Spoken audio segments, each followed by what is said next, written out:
அழகு serial petition பார்க்கறதுக்கு முன்னாடி யாரெல்லாம் நம்ம சேனலுக்கு புதுசாக வந்திருக்கீங்களோ நம்ம சேனலை சப்ஸ்கிரைப் பண்ணிக்கோங்க. அழகுமதி மாதிரி ஒரு ஆள் தான் அந்த குடும்பத்துக்கு தேவை அப்படின்னு யாரெல்லாம் நினைக்கிறீங்களோ அந்த வீடியோவுக்கு ஒரு லைக் போட்டுருங்க. இங்கே அழகுமதி கிட்ட 1008 கட்டுப்பாடு அந்த குடும்பத்தில் உள்ளவங்க சொன்னாங்க. ஆனால் அழகுமதியை யாராலையும் கண்ட்ரோல் பண்ண முடிய மாட்டேங்குது. இங்கே எப்பவும் போல் அவங்க வீட்டில் இருக்க மாதிரியும் அழகுமதியும் ஜாகிங்லாம் வெளியில் போயிட்டு வராங்க. இதெல்லாம் பார்த்துக்கிட்டு இருந்த அவங்க மாமனார் என்ன இதெல்லாம் அப்படின்னு சொல்லிட்டு இங்கே வீட்டில் வந்துட்டு பொம்பளை பிள்ளை அடக்க உடக்கமாக வீட்டில் இல்லாமல் ஜாகிங் போய்கிட்டு 1000 ஆம்பளைங்க ரோட்டில் போய்கிட்டு இருக்காங்க, ஒரு மாதிரி பார்த்துட்டு இருக்காங்களே அப்படின்னு சொல்லி வீட்டில் வந்து சொன்னதும், ஜாகிங் போகிறீங்களே நீங்களும் போகிறீங்க, அதே மாதிரி தான் நானும் போகிறேன் ஜாகிங்க்கு, இப்படி தான் என்னால் போக முடியும் அப்படின்னு சொல்லிட்டு சொல்கிறாங்க. உடனே இந்த ட்ரெஸ்ஸில் என்ன இருக்குது, ஜாகிங் ரெகுலராக போகிறது என்னுடைய பழக்கம், நீங்கள் உங்களுக்காக என்னுடைய பழக்கத்தை மாற்றிக்க முடியாது, நான் தினமும் ஜாகிங் போக தான் செய்வேன், யாரோ என்னை எப்படியோ பார்க்குறாங்கன்னு சொல்லிட்டு நான் ரோட்டில் நடக்காமல் இருக்க முடியுமா, இந்த ட்ரெஸ்ஸில் என்ன இருக்குது அப்படின்னு சொல்லிட்டு அழகுமதி எதிர்த்து பேசுகிறாங்க. உடனே என்னம்மா சுரேஷ் கொஞ்சம் சொல்லி வைடா உன் பொண்டாட்டிக்கிட்ட, இந்த குடும்பத்தோட கட்டுப்பாடெல்லாம் இதுக்கு மீறி இந்த மாதிரி ட்ரெஸ் போட்டுட்டு வெளியெல்லாம் போகக்கூடாது, கொஞ்சம் சொல்லி வை அப்படின்னு சொல்லி சொல்கிறாங்க. இந்த நேரத்தில் அழகுமதியோட மாமியாரும், ஏமா மாமா சொன்னால் கேட்க மாட்டியா, இந்த குடும்பத்தில் உள்ள பொண்ணுங்க சுடிதார் இந்த சாரி அந்த மாதிரி தான் கட்டணும், அந்த மாதிரி மாடர்ன் ட்ரெஸ்லாம் போட்டு வெளியில் போனால் 4 ஆம்பளைங்க தப்பாக பார்க்க மாட்டாங்களா அப்படின்னு சொல்லிட்டு கேட்குறாங்க. அப்புறம் மாடர்ன் ட்ரெஸ் போட்டுட்டு ரோட்டில் போகிறவங்கன்னா தப்பானவங்களா அப்படின்னா இல்லைல்ல, நீங்கள் பேசுகிறத பார்த்தா அப்படி தான் தெரியுது அப்படின்னு சொல்லிட்டு அழகுமதி சொல்கிறாங்க. இவ என்ன பேசினாலும் கேட்கவே மாட்டா, காதில் வாங்காமல் இவளே பேசிக்கிட்டு இருக்கா அப்படின்னு சொல்லிட்டு இங்கே அழகுமதியோட மாமியாரும் சொல்லிக்கிட்டு இருக்காங்க. அழகுமலர் சரியான ஆளை தான் தங்கராஜ் அண்ணன் சுரேஷ்க்கு கல்யாணம் முடிச்சு வச்சிருக்காரு, அப்பா இதெல்லாம் பார்க்கும்போது கண்கொள்ளா காட்சியாக இருக்குது அப்படின்னு அழகுமலர் ரொம்ப சந்தோஷமாக ஃபீல் பண்ணுறாங்க. சுரேஷ் வந்துட்டு அழகுமதியை வீட்டுக்குள்ளே கூட்டு போகிறாங்க. கூட்டு போயிட்டு என்ன ட்ரெஸ்ஸு, அதான் இந்த வீட்டுக்குன்னு ஒரு கட்டுப்பாடு இருக்குன்னு சொல்கிறாங்களே அதை மாதிரி ட்ரெஸ் பண்ணிக்கோ, இதெல்லாம் வேண்டாம் அப்படின்னு சுரேஷும் அழகுமதி கிட்ட சொல்லி பார்க்குறாங்க. என்னங்க இருக்குது இந்த ட்ரெஸ்ஸில், இந்த ட்ரெஸ்ஸு ஏன் உங்களுக்கு தப்பாக தெரியுது, நீங்கள் ஜாகிங் போயிட்டு வந்தீங்களா அதே மாதிரி தான் நானும் ஜாகிங் போயிட்டு வந்தேன், இதில் ஒன்றும் தப்பாக இல்லையே, ஏன் உங்களுக்கெல்லாம் தப்பாக தெரியுது அப்படின்னு சொல்லிட்டு இங்கே அழகுமதி கேட்குறாங்க. உடனே இங்கே சுரேஷ் வந்துட்டு கொஞ்ச நாச்சும் புரிஞ்சுக்கோ, அப்பா அம்மா சொல்கிறத கேளு, இந்த வீட்டில் உள்ளவங்க எல்லாம் அப்பா அம்மா சொல்கிறத கேட்டு தான் நடந்துக்குவாங்க, நீயும் கொஞ்சம் கேட்டுக்க பழகு அப்படிங்கிறாங்க. ஜாகிங் போகிறத என்னால் மாற்றிக்க முடியாது அப்படின்னு இங்கே அழகுமதி சொன்னதும் சுரேஷ்க்கு கோபம் வருது. ஆனால் வந்து அதெல்லாம் வெளியில் காட்டாமல் அடக்கிக்கிறாங்க. ஏன்னா கொஞ்ச நாள் கோவப்படாமல் அழகுமதி கிட்ட பேசணும், அவளை கன்வின்ஸ் பண்ணால் தான் நமக்கு வேலை கிடைக்கும் அப்படின்னு சுரேஷ் மனசில் ஃபிக்ஸ் ஆகிடுறாங்க. அதுக்காகவே அழகுமதி கிட்ட கோவம் தலைக்கு மேலே வந்தாலும் அதை வெளியே காட்டாமல் நடிச்சிக்கிட்டு இருக்காங்க. அப்போ மதியம் அழகுமலர் சாப்பாடு ரெடி பண்ணிகிட்டு இருக்காங்க. அப்போ வந்து அழகுமதி கிட்ட 10 பேருக்கு அழகுமலரும் சாப்பாடு ரெடி பண்ணிக்கிட்டு இருக்காங்க. அப்போ முட்டை அவிச்சிருங்க அப்படின்னு சொல்லிட்டு அவங்க மாமியார் சொன்னதும், எத்தனை முட்டை அப்படின்னு சொல்லிட்டு கேட்கும்போது இங்கே அவங்க மாமியார் இருந்துக்கிட்டு அங்கே ஒன்று இவங்களுக்கு ஒன்று என் பசங்களுக்கு 2 அப்படி சொல்லிட்டு 10 முட்டையை அவிக்க சொல்கிறாங்க. ஆனால் அப்போனா அக்காவை விட்டுட்டீங்க அப்படி சொல்லிட்டு எங்கள் மாதிரி கேட்குறாங்க.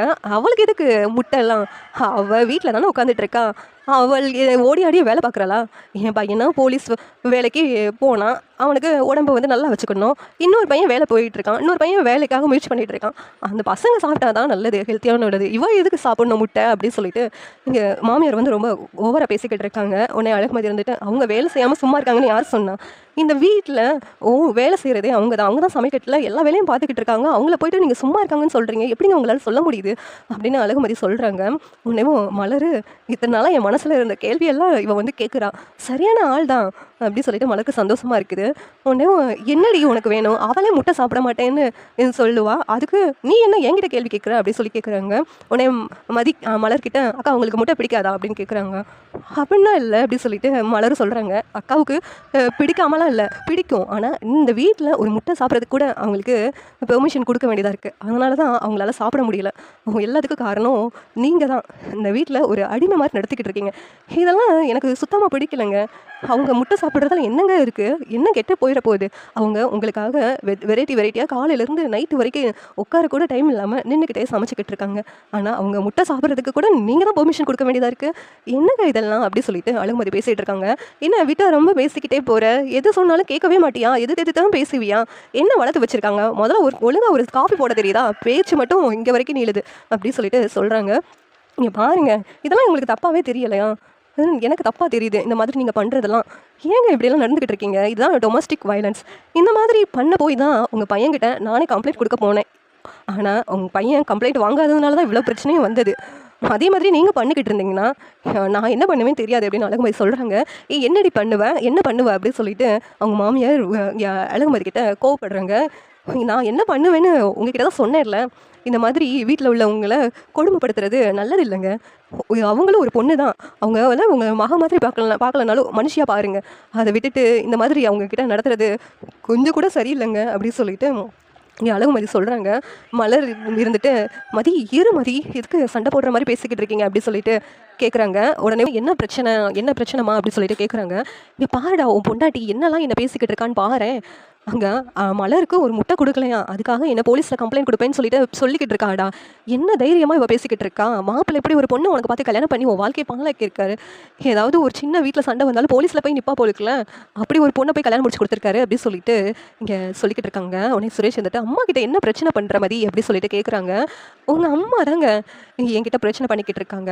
இங்க பாருங்க, ம உங்க அண்ணி இருக்காங்கல்ல, அவங்க எவ்வளோ கஷ்டப்பட்டு வேலை பார்க்குறாங்கன்னு உங்களுக்கு தெரியுமா? தெரியாதா?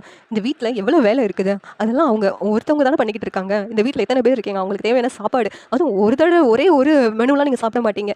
ஒவ்வொருத்தருக்கும் பிடிச்சவங்களுக்கு தனித்தனியா எல்லாத்தையும் சாப்பாடு செய்யணும். அந்த மாதிரி அவங்க செஞ்சுக்கிட்டு இருக்காங்க. இதெல்லாம் அவங்களுக்கு கணக்கு பார்க்காம அவங்க இந்த வீட்ல உட்காந்து சாப்பாடு ஆக்கி போடணும்னு அவங்களுக்கு எந்த இதுவும் இல்லைங்க. அவங்களுக்குன்னு கனவு இருக்கும், லட்சியமும் இருக்கும். அதெல்லாம் அவங்க இந்த வீட்ல இருந்து சாதிக்கணும்னு எவ்வளோ கனவு கண்டிருப்பாங்க. அதெல்லாம் பாழாக்கிட்டு உங்களுக்காக அடுப்படியில உட்காந்துட்டு இருக்காங்கல்ல, அவங்களுக்கு மதிக்கிறீங்களா கொஞ்ச நாளும்?" அப்படி சொல்லிட்டு சொல்றாங்க. "இங்க பாடா இப்படி தான்டா அணியார்ந்து பேசிக்கிட்டு இருக்கா." அப்படின்னு சொல்லிட்டு சுரேஷோட அம்மா சொல்றாங்க. உடனே சுரேஷ் வந்துட்டு, "அண்ணி என்ன பிரச்சனை அண்ணி?" அப்படி சொல்லிட்டு கேட்குறாங்க. உடனே மலர் என்ன பேசுன்னு தெரியாம முழிச்சுக்கிட்டு இருக்காங்க. "இங்க பாருங்க, எங்க வீட்ல உள்ள எல்லாருக்கும் முட்டைய அவிக்கணும்னு சொல்லிட்டு உங்க அம்மா சொல்றாங்க. ஆனா அந்த அக்காவுக்கு மட்டும் முட்டை கிடையாதுன்னு சொன்னா என்ன விதத்துல நியாயம்? ஏன் ஒரு முட்டை கூட சாப்பிட்றதுக்கு இவங்களோட பெர்மிஷன் இருந்தா தானே சாப்பிட முடியுமா? இந்த வீட்ல என்ன அவங்க வேலைக்காரியா?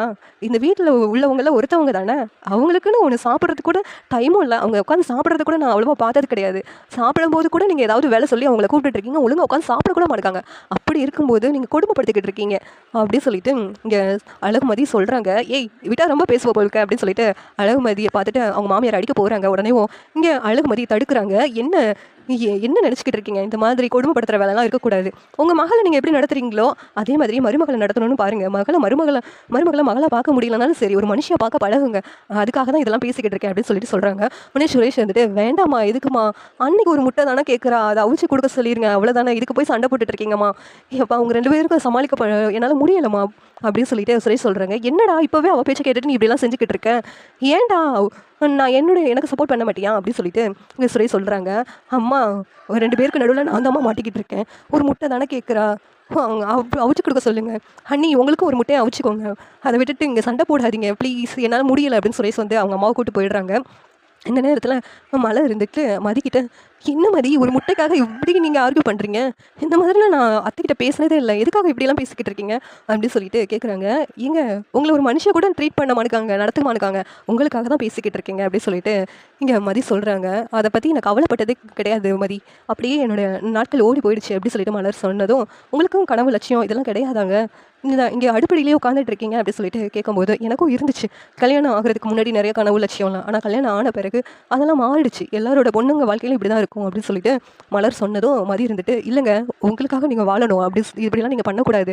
அப்படின்னு சொல்லிட்டு மதி வந்து மலருக்கு அட்வைஸ் பண்ணுறாங்க. இந்த சீரியல் எப்படி இருந்தால் நல்லாயிருக்கும் நீங்கள் நினைக்கிறீங்கன்னு கமெண்ட் பண்ணுங்கள். இந்த வீடியோ பிடிச்சிருந்தா லைக் பண்ணுங்கள், ஷேர் பண்ணுங்கள், சப்ஸ்கிரைப் பண்ணுங்கள். தேங்க்யூ.